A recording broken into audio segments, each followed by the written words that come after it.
wants to learn spoken English? Even everyone wants to speak in English fluently, right? Here are some business or travelers or job seekers who wants to learn spoken English.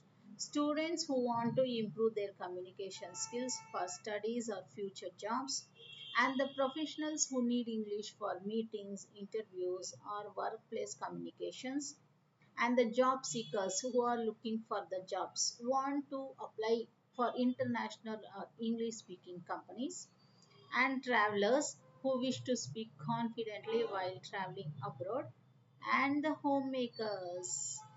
Many homemakers want to improve their English to attend the meetings in the schools or to make their children to study, and the entrepreneurs or business owners who need English to talk to clients or promote their business, content creators and influencers who want to reach a global audience.